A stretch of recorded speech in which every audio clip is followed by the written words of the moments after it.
Olá, boa noite, a paz a todos, chegando para mais uma meditação na Palavra de Deus e nesta oportunidade ler na primeira epístola de João, capítulo de número 3, versículo de número 14. Assim está escrito: Nós sabemos que passamos da morte para a vida, porque amamos os irmãos. Quem não ama seu irmão permanece na morte. Esse é o texto inicial que vamos meditar, e dentro da primeira epístola de João, vamos encontrar aqui 7 coisas que sabemos. Então, João, quando escreveu essa epístola, João, na verdade, era pastor, e ele tinha esse afeto, este carinho, esta entrega, dedicação, cuidado em orientar, instruir, nutrir espiritualmente aqueles irmãos que vinham seguindo e servindo a Jesus. Por isso, os escritos de João, eles são mais ligados à vida com Deus, o contato, uma vida espiritual com Deus, e dela, então, se distribui todas as outras funções na vida da pessoa, pelos quais ele demonstra que está ligado em Jesus Cristo e recebe dele a orientação necessária para viver uma vida que agrade a Deus. Nessa epístola ele fala sobre vários assuntos, traz ao nosso conhecimento, com aquele coração de pastor, de cuidado, de precaução, antevendo situações que poderiam acontecer e já trazendo aqui a sua palavra de orientação segura, fiel, verdadeira, para que no momento de dificuldade eles pudessem lembrar-se destas palavras e então seguir por um caminho que pudesse trazer a eles a segurança necessária diante da presença do Senhor nosso Deus. João, ele esteve participando com Jesus no ministério de Jesus, foi um dos primeiros, praticamente, que foi chamado por Jesus. Primeiro foi André, Pedro, Tiago, João e outros. E eles vieram, serviram a Jesus, presenciaram desde o início do ministério de Jesus até o seu término aqui na terra, ocasião quando se deu a ascensão de Jesus, a volta dele para a casa do Pai, e os discípulos ficaram então comprometidos com Jesus e compromissados por ele para que desse seguimento àquela obra e que anunciasse o evangelho do reino de Deus, convidando, convocando as pessoas para o arrependimento, para que então desfrutassem de libertação, salvação, transformação, proteção, direção e a garantia da vida eterna, que Jesus sempre esteve relatando, porque ele veio nesta condição, para que aqueles que estivessem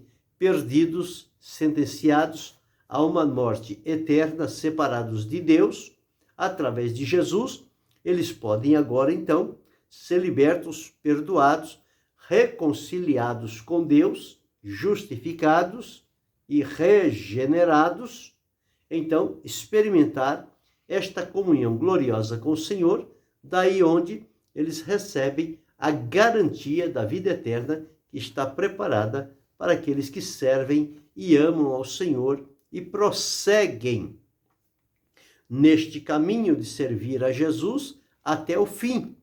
Não é fácil. O começo parece muito bom, mas chega pelo meio do caminho, parece que as coisas dificultam um pouco e o fim parece que fica muito longe de ser alcançado. Mas com a graça de Deus e a presença do Senhor Jesus na vida, isso se torna possível, porque ele dá sustentação necessária, direção, fortalecimento e renova o ânimo, a fé no coração das pessoas para que eles continuem obedecendo a Jesus e seguindo por este caminho.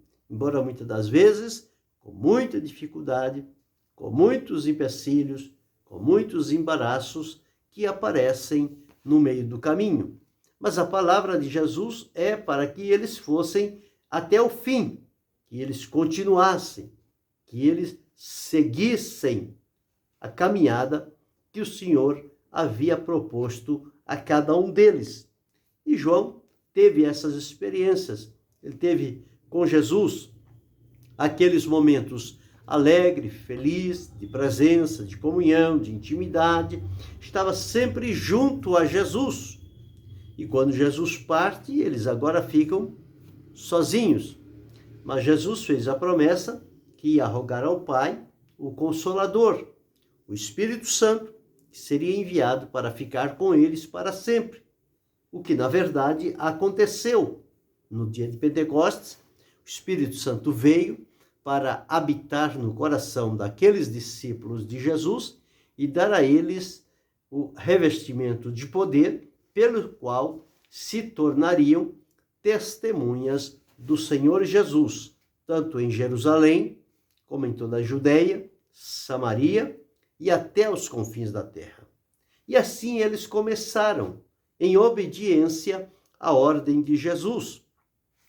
E a partir daí começaram a enfrentar dificuldades, percalços, problemas, barreiras. A primeira delas foi que eles foram levados à prisão e foram orientados a não falarem no nome de Jesus e a não pregarem lá na cidade de Jerusalém, visto que com a vinda do Espírito Santo, o revestimento de poder que eles receberam e a porta que Deus abriu, e eles começaram a servir a Deus, e as pessoas ficaram atraídas e admiradas para saber o que era, quando Pedro, então, fala a palavra de Deus e diz-nos que eles, então, compungindo-se em seus corações, disseram aos apóstolos: que faremos, varões e irmãos?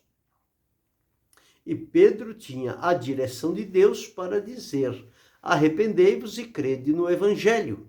E naquele dia, o Senhor Deus acrescentou à igreja quase 3.000 almas. Então foi um impacto muito forte na pequena Jerusalém e se tornou o comentário do dia. Por onde quer que chegasse as pessoas, eles estavam relatando o acontecimento lá em Jerusalém, que foi no dia de Pentecostes. E isto chegou também às autoridades, e eles, inconformados com aquilo e não querendo aceitar a realidade, mas viver debaixo de uma fantasia, eles então levaram Pedro e João à prisão. E ao levarem lá, eles os chamaram com seriedade, com gravidade, e dizendo a eles que não era permitido continuar pregando em Jerusalém, enchendo Jerusalém daquela doutrina e principalmente falando no nome de Jesus, o que para eles causava-lhes repugnância, porque eles se mostraram inimigos de Jesus e o levaram à crucificação. E eles, quando falaram isso com Pedro e João, eles então, sabendo do que tinham recebido de Jesus, e agora revestidos do poder do Espírito Santo, para fazer o que Jesus ordenou que eles fizessem, a promessa que Jesus fez quando os chamou: vinde após mim, eu vos farei pescadores de homens. Agora era o momento deles começarem a fazer a colheita de almas para o reino de Deus. E logo vieram os inimigos para tentar barrar e impedir. Mas eles não conseguem impedir a obra de Deus. Pode causar sofrimento nesse, naquele outro, Mas a obra de Deus, ela não tem problema de continuidade. Ela segue adiante. A igreja segue caminhando, segue caminhando, segue caminhando. Mesmo debaixo de provas, de lutas, de aflições, de perseguições, ela continua caminhando. E então, eles responderam o seguinte: nós não podemos deixar de falar do que temos visto e ouvido. E se mantiveram na posição. João passou também a sofrer alguns problemas nesta dedicação que ele tinha para com o Senhor Jesus, e isto trouxe a ele algumas dificuldades. Ele foi exilado na ilha de Patmos, ele foi colocado num tacho de óleo fervente, não morreu porque Deus o livrou, Deus esteve lá e fez um grande milagre preservando aquela vida. Então ele teve várias experiências com Deus e ele observou a maneira como Deus trabalhava por tê-lo mantido vivo e com saúde até aquele momento. Ele então começa estas cartas a escrever, dando conselhos aos irmãos da fé, chamando-os como filhos, filhinhos ou pais. Eu já disse aqui sobre esses 3 níveis de idade. Filhinhos são aqueles que estão chegando agora para o reino de Deus em resposta à proclamação do Evangelho. Jovens são aqueles que já estão quase que no meio da caminhada, estão saindo da juventude para a idade adulta, têm a força, a disposição, a sabedoria, a disponibilidade, mas falta ainda alguma coisa, falta experiência. E isso só se adquire com o tempo. Mas existem eles também na igreja do Senhor.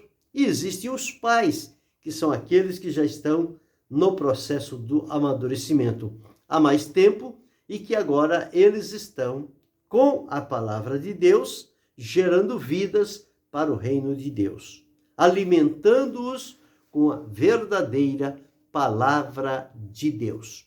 E João, quando escreve esta primeira carta, ele está trazendo a lembrança dos irmãos, coisas que eles já sabem, que eles já conhecem, porque pela experiência, pelo ensino que receberam, estas coisas foram ditas a eles ao longo da caminhada e agora eles precisavam novamente lembrar-se destas palavras para exercer a vigilância e a prudência, porque quando vai chegando mais para o fim, aí são que as pressões aumentam, as dificuldades, os problemas, as perseguições, e muitas pessoas ficam paradas no meio do caminho quando não voltam atrás à prática das coisas antigas que havia abandonado.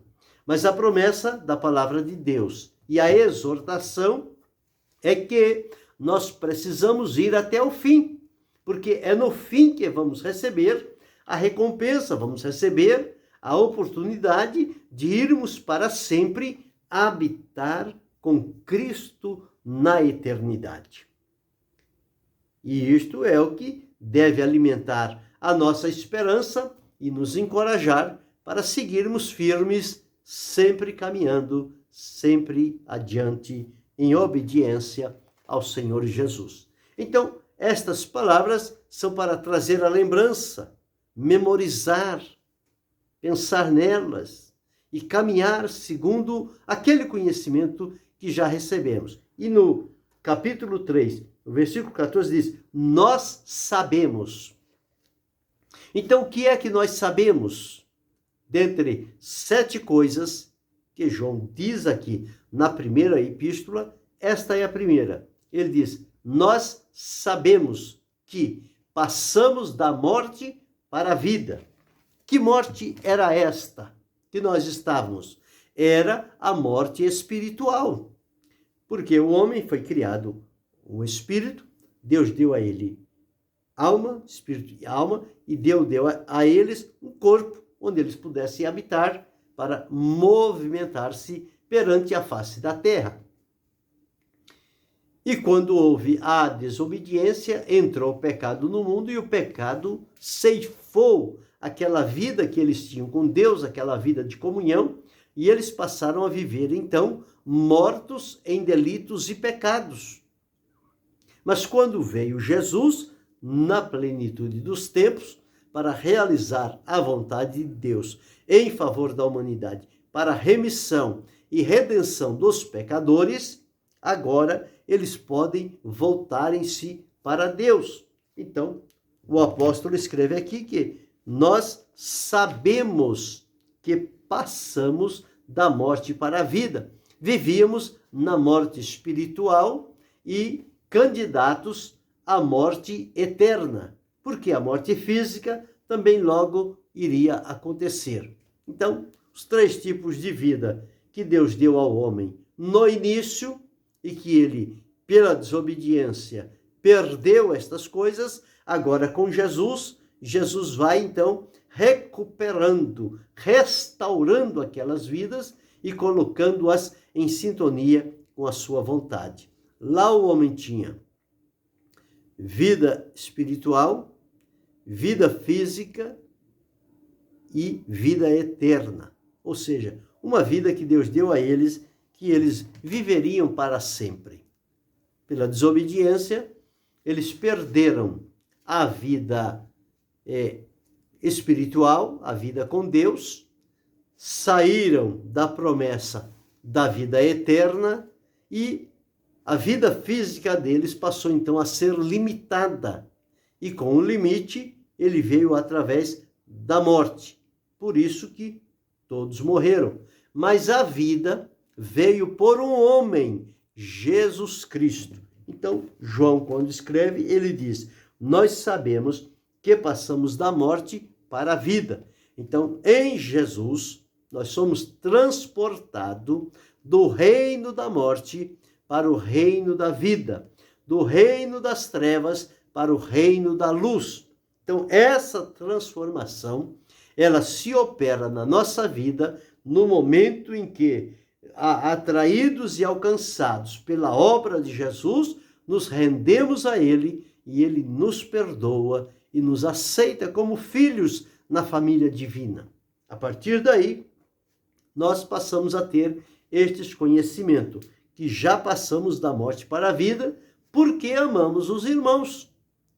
Então, quer dizer que quem não ama a seu irmão, não passou da morte para a vida, ainda continua alimentando-se com a morte. E diz aqui, quem não ama seu irmão, permanece na morte. Então, o segredo para desfrutar a vida e ter esta garantia, esta certeza, está aqui, é amar os irmãos. Porque é uma comunidade de salvos que servem a Jesus e eles precisam conviver junto, eles precisam estar reunidos. E é justamente ali que vai haver a manifestação do amor de Deus para com aquelas vidas. E através deste amor divino que foi derramado em nosso coração, através do Espírito Santo que nos foi dado, é com este amor que nós sabemos que passamos da vida, da morte para a vida. Passamos da morte para a vida. Nós sabemos. E como afirmar? Quando amamos os irmãos.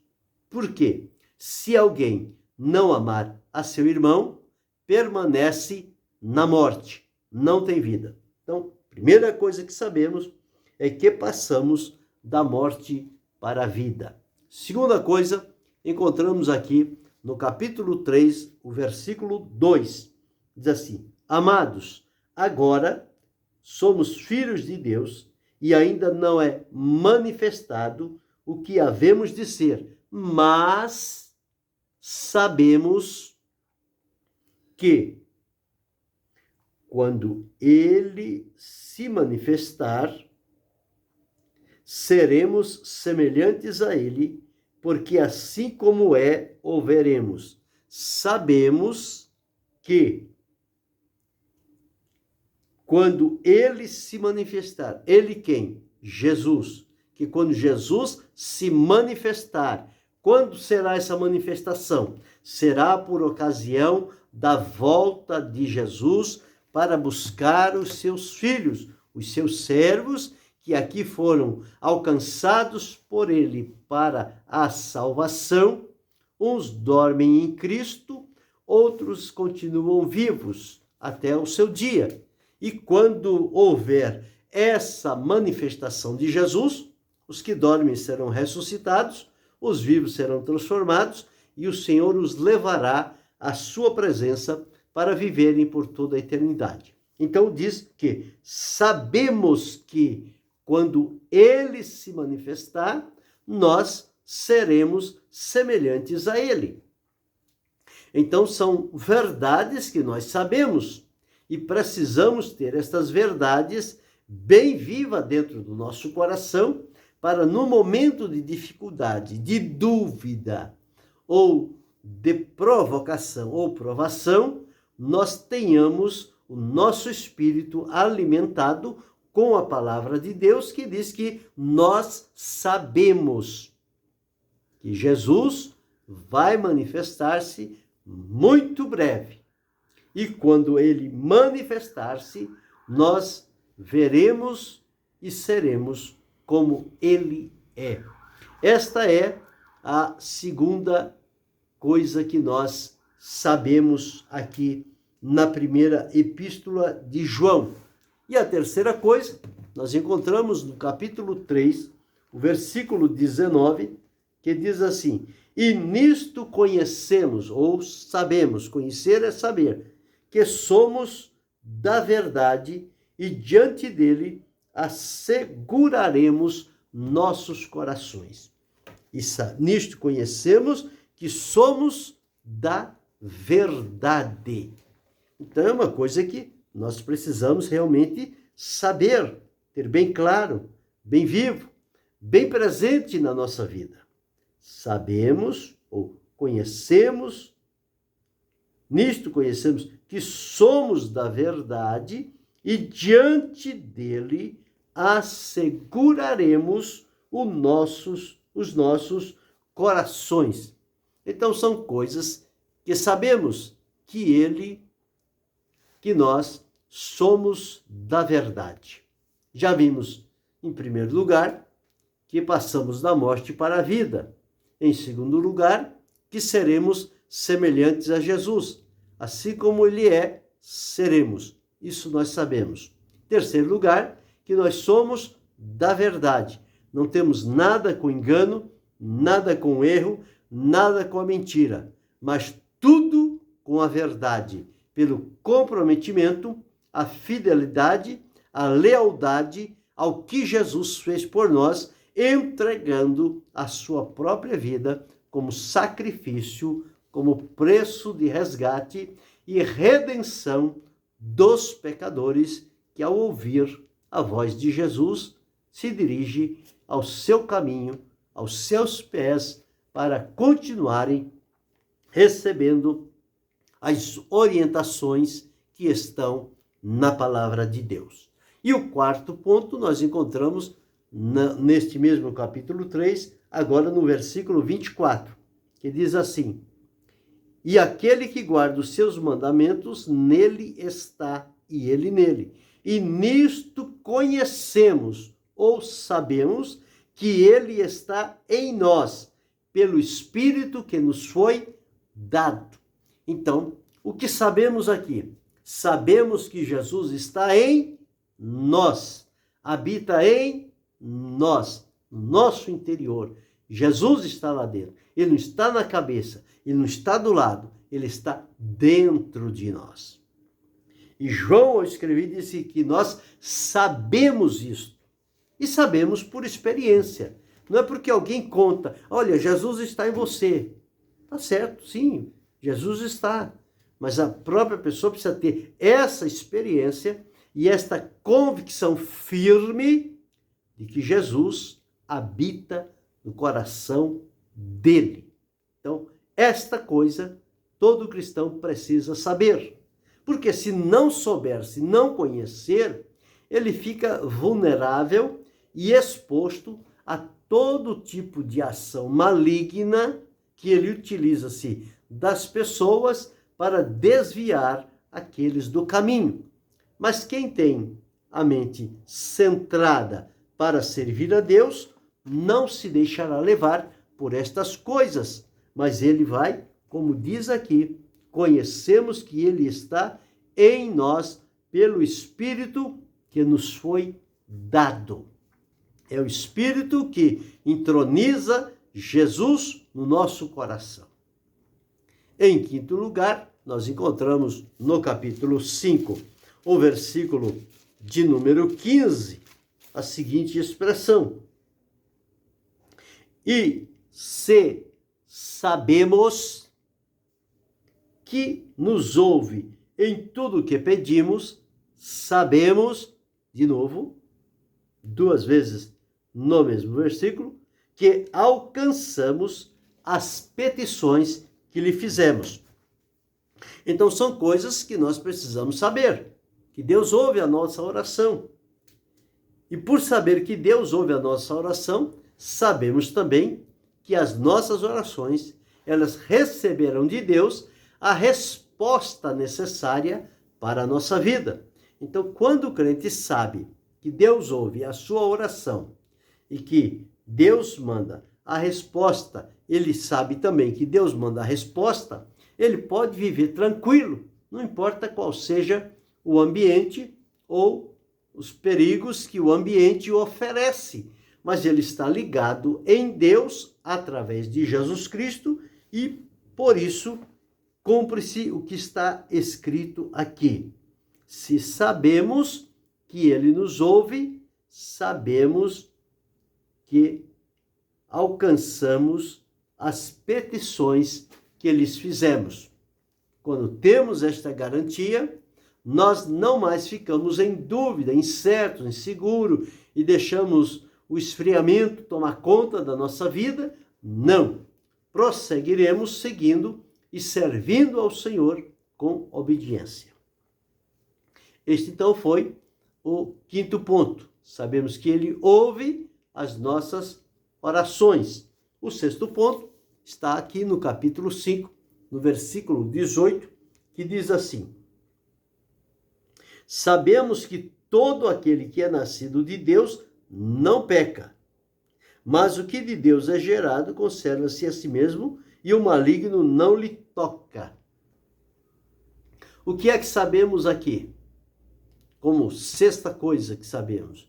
Sabemos que os que são nascidos de Deus não vivem na prática do pecado. Está isento de pecado? Não, não está isento. Mas não pode também viver na prática do pecado. Agora eu sou de Cristo, então eu estou perdoado, eu estou redimido, e aí pode fazer. Não, não pode não. Não pode não. Porque os que são nascidos de Deus, eles têm aversão contra o pecado. Porque o pecado foi que os tirou do jardim do Éden. O pecado que os tirou da presença de Deus. O pecado que trouxe sofrimento e agruras na vida das pessoas que não tem um sequer na face da terra que em um tempo ou outro tenha experimentado este sofrimento, esta agonia, esta decepção por causa da vida de pecado.